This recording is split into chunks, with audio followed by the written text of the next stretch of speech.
Good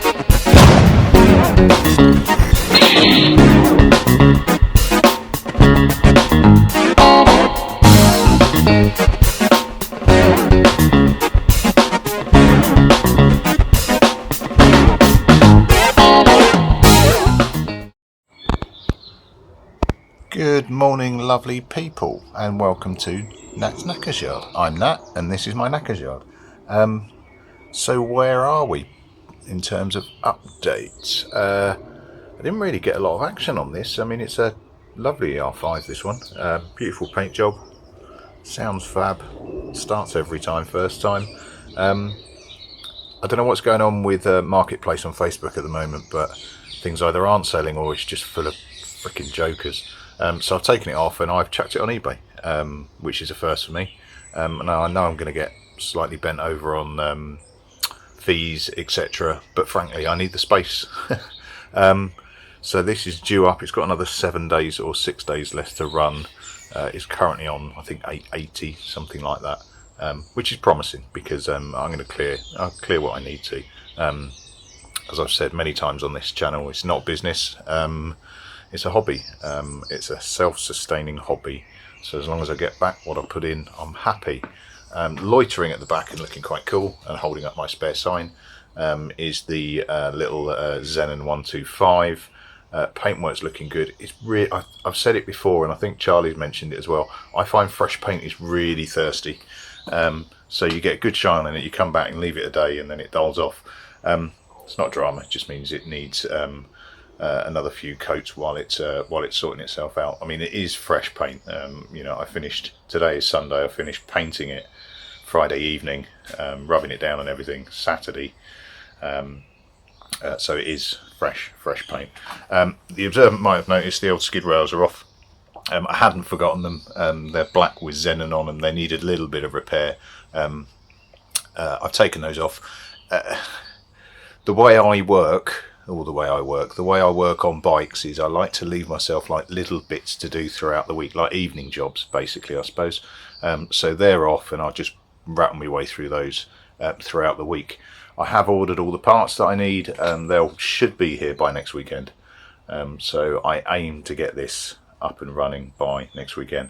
I've made one fundamental cock up, and that's the fact that I forgot to attach the sodding cable for the seat lock.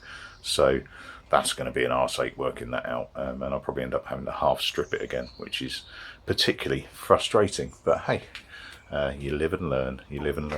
Right, today's job though is the ER5, is the gold one. So this is the one that's been backwards and forwards to Charlie. It's chucked up the same thing again, and frustratingly, because I had a buyer en route. What's going on there? I'll just sort that out. Yeah, frustratingly, I had a buyer en route, which is always the time that these things will happen. And frankly, and I think Charlie Motorcycle Rescue has said it a few times, I would rather it happened when I still had it, rather than somebody bought it in good faith and it just dies on them, because that's not what I'm about at all. So what is it? It's turning over, but it's not catching. It was a problem it had before. It was fix itself. I've tried, I have swapped the coils over, so I'm getting good strong spark. It's got good strong compression. It's a bit of a mystery as to why this isn't catching. Now, I haven't really stripped this bike. I know Charlie has several times over, and the carbs have been cleaned by him. I think Jake's even had a go at them as well. My one concern on the carbs is float heights. And that's to see whether or not it's either not pushing out enough fuel or too much fuel, and it's inhibiting the spark. So it's either drowning the spark or starving the spark. So that's what I'm going to have a go at. There's a possibility it's the stator as well, in terms of the pulse coil that goes to the spark, but it's got quite a strong spark, so I really don't know. I did have one theory that didn't really work. Excuse me. The fuel, I hate this on ER5s. Why don't you just put a petcock on the tank? Why do you hose it off? It's irritating, and particularly when the hoses pop off when you're trying to take it off and it sprays fuel everywhere. Yeah, Mr. Kawasaki don't like you at the moment. Now the fuel tap, and if you followed this bike on Charlie's channel, this is actually a different tank and a different tap, i.e. it's the one from that one, because if you remember I swapped them over. The fuel tap is stuck, it's stuck on reserve. Now I then thought, well hang on, if it's a common fault of the fuel taps, that's probably what it is, it's starving it of fuel. Now I don't think it is though, because I've taken that off. I have undone the hose to the carbs and the vacuum, giving it a suck on the vacuum to simulate what the engine or the carb does, and it free flows fuel. So although it's not moving, it is doing what it needs to. So I don't think it's the tap. Could be wrong, but I don't think it is the tap. I'm pretty sure it is the carbs. But so I'm going to take them off, give them a nugatory clean because they don't need it, because it's not done enough miles since its last one. But I am going to check those float heights. Now I do know, and this isn't by any way meant to be a dig, I do know that Charlie isn't confident on float heights. Neither am I by any stretch of the imagination, but on a previous ZL project I really dug into float heights and it cured the issue. There is a danger of me templating one solution on another one, but we'll see how that goes. Right, so I'm going to strip this down again, take the tank off, and start looking around and digging around the carbs. Cool, catch you in a bit. Right, so that's the tank off with the obligatory fuel spill. Don't worry, that is mostly water, as I damped it down. Yeah, I've tried a tank on. Tried a bit of Holt's quick start spray, but it's just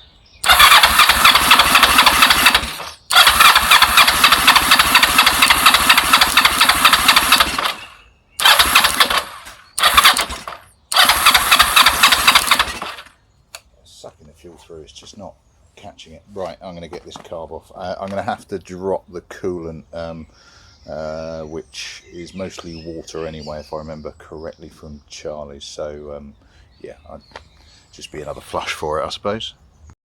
Right, so you're slightly precariously balanced between my legs there, staring at my coolant bucket.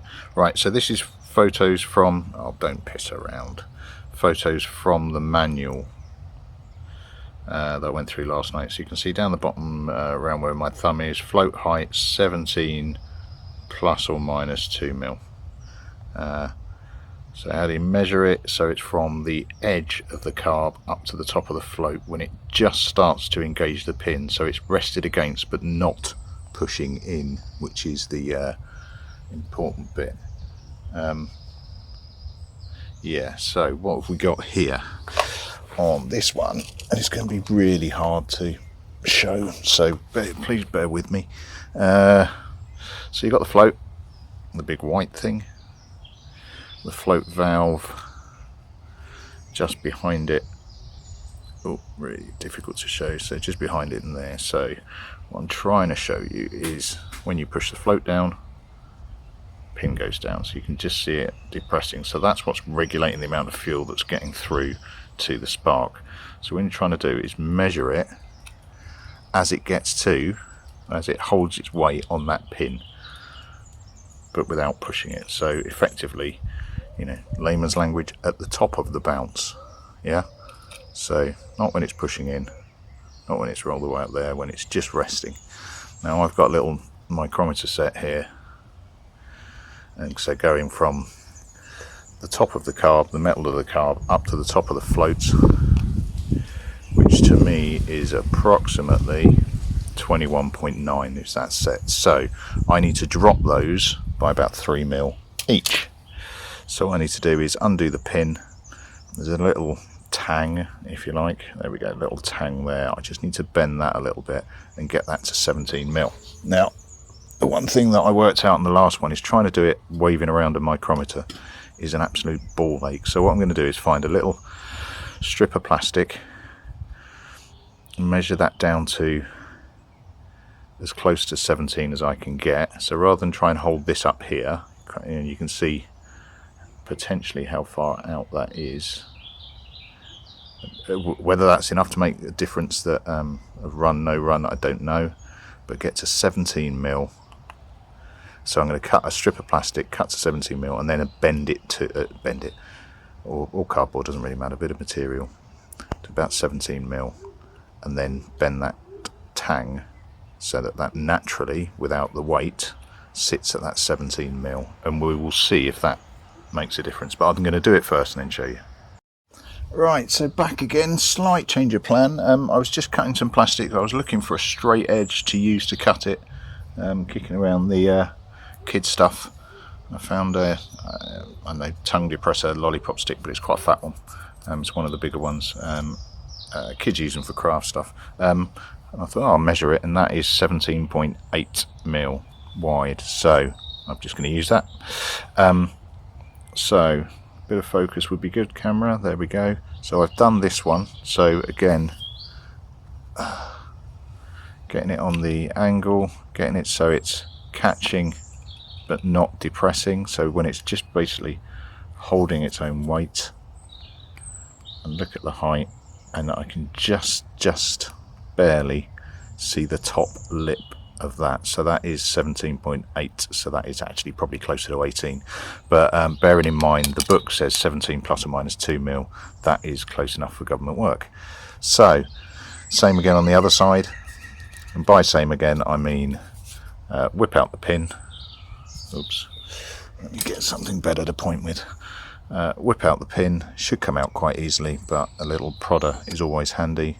Whip out the pin, out the back, get the valve off. You've basically just got to guess, bend the tang, put the valve back on, put it in, see what you reckon.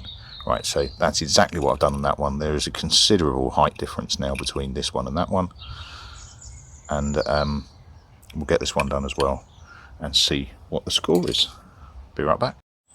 Right, so that's the carb the other way around and the other one done as well. Exactly the same process. Take it off, bend it a bit, put it back on. Now, you're probably not going to get it right first time. I've had to take it off and bend it 3 times on each one. That's just a little bit of patience. It takes you a long way. So I am there on the float height, so it's just disappearing behind, which is close enough for government work for me. I've got it a bit flat there actually. There we go. Yeah, so it's just see the edge there. Right, let's get this bad boy back together, see if it makes any difference. Right, so I think we're tagged back together. I must remember I haven't got any coolant in here, so I don't want to be running this for long if it runs at all. Tiny bit of fuel in there.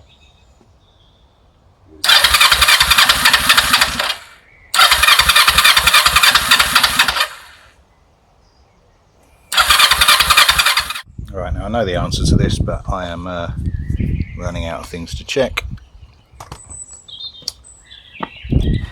Compression, I've just done with the other side, got about the 125, so the pistons are fine on that side. Where are you? So throttle on, ignition on.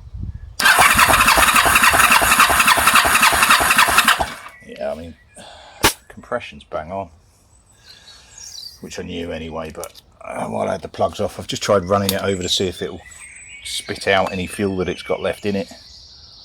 I've changed over the CDI, chuck the other one on, that didn't make any difference. Yeah, I'm thoroughly fucking confused. I know the CDI is working on the other one as well, because the other bike's running fine. What do you reckon, people? What do you reckon? What am I missing? There's something here I'm missing. Sparks are okay. I mean, they're new. Charlie put them in new. They're not looking too bad as far as, I'm not sure how much of a focus you're getting there. Looking quite dark, running rich, but not even running. Not now. Something I'm missing. I'm missing something. Let's just prove that I've got spark while I've got you. So, let's see if I can get you at a decent angle. Might need to heighten you a little bit. Heighten you. I can't get a decent angle on that, no matter how much I try, and it's too bright, but there's a good strong spark there. Right, so what? Sparks, or spark plugs I've had out. They've cleaned, a little bit of holes in the hole, lack of a better word. I proved spark on both sides, and it's quite strong, and it's got reconditioned new coils in it, or different coils in it. So sparks there, compression's there, high actually, about 125 on both.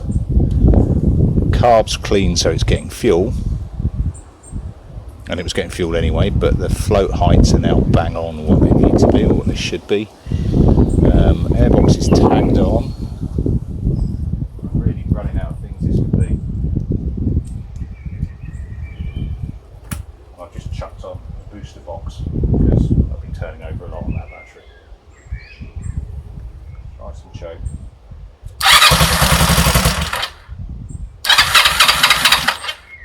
Oh.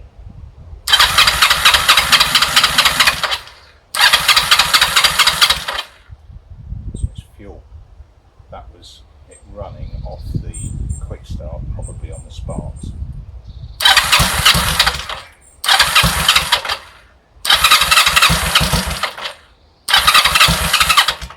Trying.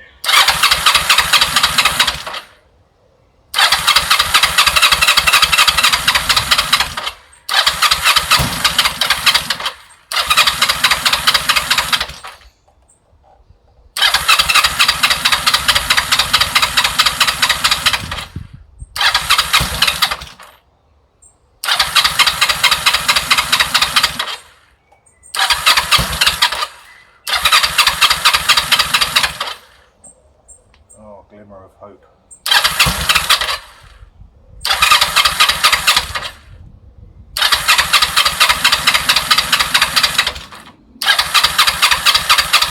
Right, without stop playing with the throttle now. No choking.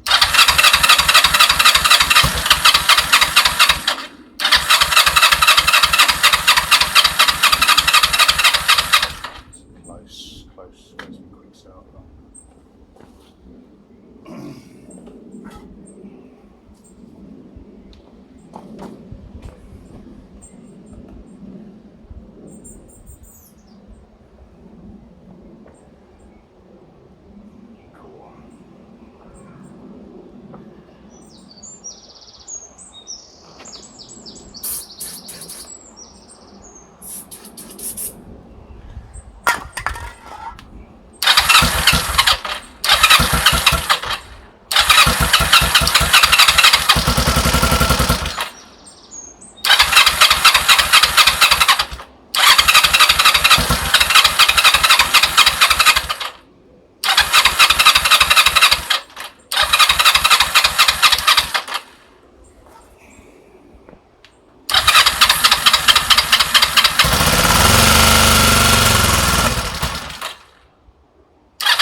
Fuel supply.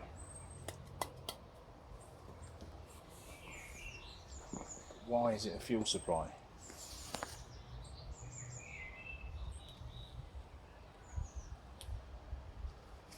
Yeah. Let me have a bit more of a play.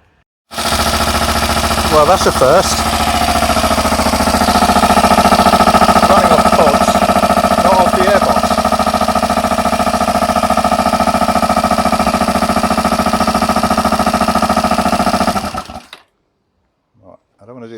on because it's got no coolant in it at all.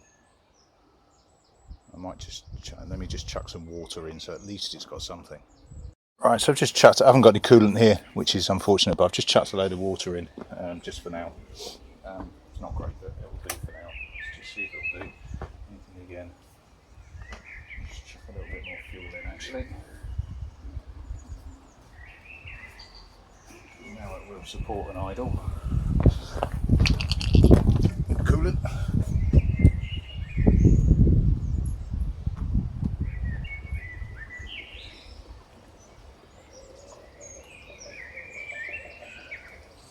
More than enough.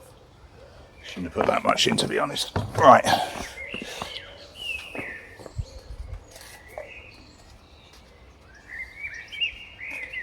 This is a strange one because it seems a bit better, but I don't really know why.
There's something unhealthy going on there.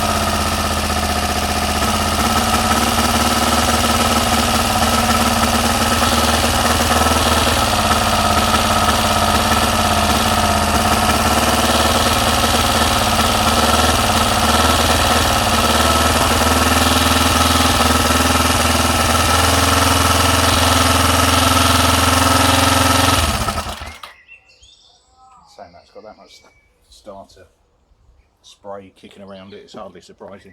Right, let's try it back on the box for both shits and giggles.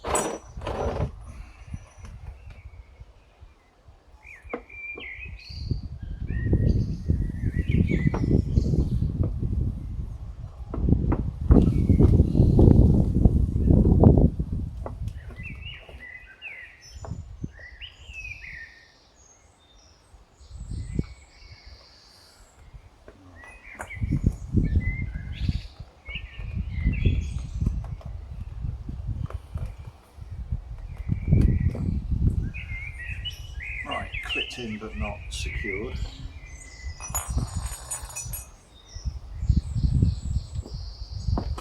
Still on the boost box. Try not to get fuel and everything. Try turning it on that if full.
I'd be lying if I didn't say I was confused, but it's a bit smoky, but it's had coolant all over the place, so I'm not bothered about that.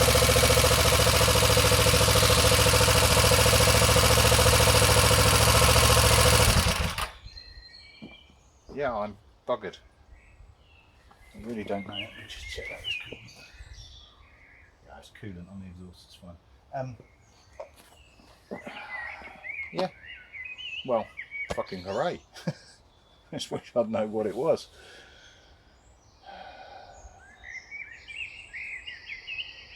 It might have been a combination of things. I can't help but think there was just something in the carb and it's just spat it out. And all that pissing around that I did with the floaters, which, I mean, it needed. The float height was incorrect, but it wasn't that far out that it would have made that much of a problem. Maybe it's just, you know, the culmination of lots of little things. I really don't know. Right, so what? I need coolant. There's no point in me putting that tank on until I've got it, because it goes there. It doesn't go into the radiator, it goes into the top there. I'm going to start putting boots back together. Let me try without a booster. Again, shits and giggles.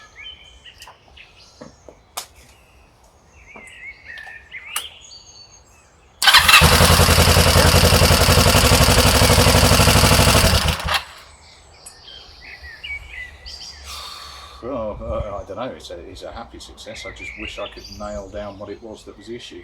Right, I'm going to, it's too nice a day to spend all of it pissing. I really wish I could get one of these that doesn't leak. Doesn't leak. It's too nice a day to spend all of it pissing around with bikes. I would love to, but I want to spend some time in the sun with the family. So I'm just going to, what am I going to do?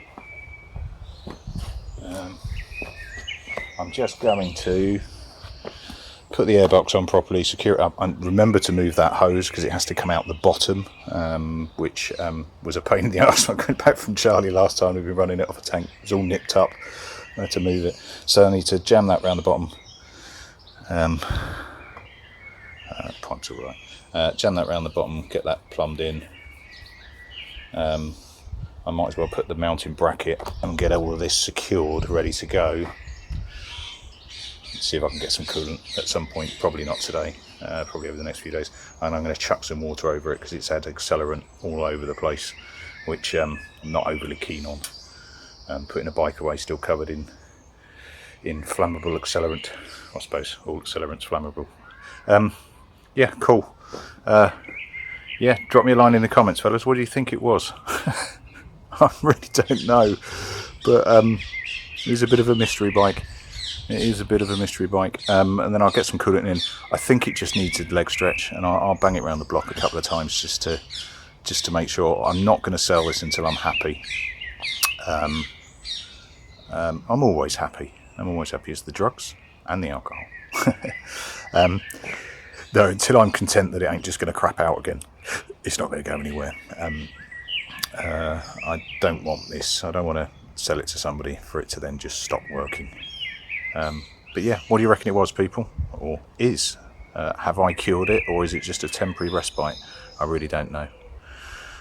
Right, let's start getting these bits back together, and then I'm going to go out and enjoy the sun while I can. Cheers all, I'll catch you on the next one. Ta-da. And as usual, I'm not done. I'm still here. No, I'm not actually. I had a massive break and spent the day, or the last chunk of the afternoon, with the missus, kids and dogs. Lovely. Really nice and just needed. Right, but out of sheer goodwill of my missus, she's let me play again. So I jumped on Dave, went to Halfords, picked up coolant, so that's now in. Let's get this tank mounted. Right, now that's the tank loosely mounted. Bit of a moment of truth, I suppose. Power on, so I stand up.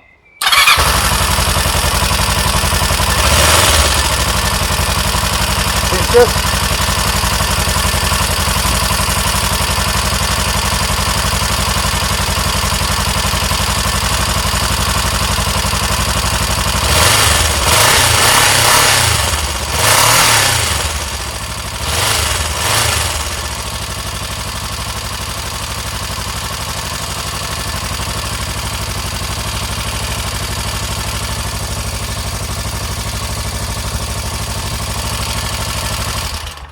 Both cylinders hot.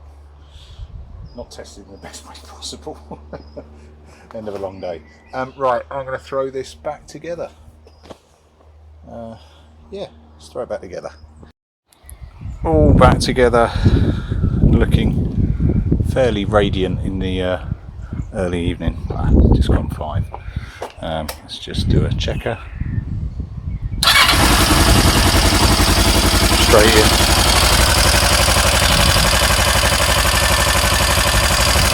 Straight in.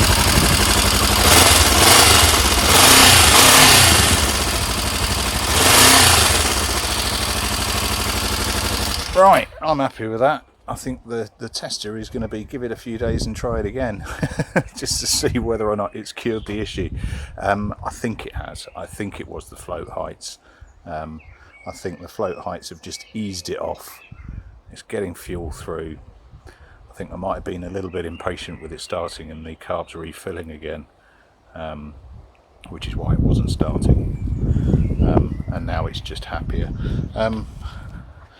A little bit of detail for you, girls and boys, is that's Knacker's Yard ER5, established 2001, because it's a 2001 bike, built with passion. I think what I'm going to do, I have chucked an old, that's an MOT disc, tax disc, sorry. I have done that before, I did that on my brother. I would love to personalise these bikes, and people are talking about, you know, sign it and signatures and all that sort of stuff. I'd love to, but actually that's my taste. Whoever buys it might not have it. I like to think whoever ultimately buys this keeps that on, but if they don't want to keep it on, it's one bolt and it's gone. Right, that is me for the day. I now need to pack up. Like I say, I'm going to leave this for a few days, try it again. I might stick the battery back on charge. It's not quite topped up yet, and I have been turning it over a lot over the last few days, and indeed the last week. But I think she's good to go. And I say she because I think this bike is very definitely female. It is beautiful and high maintenance. But slightly sexist of me, but we all remember a girlfriend like that at some point in our pasts. Right, cool. I'm going to leave her fallow for a few days and then just make sure that that has stuck. Right, cool. Now that is me. Cheers all. Thanks for watching. Thanks for subscribing. Thanks for the continued sharing. Cheers. Ta-da.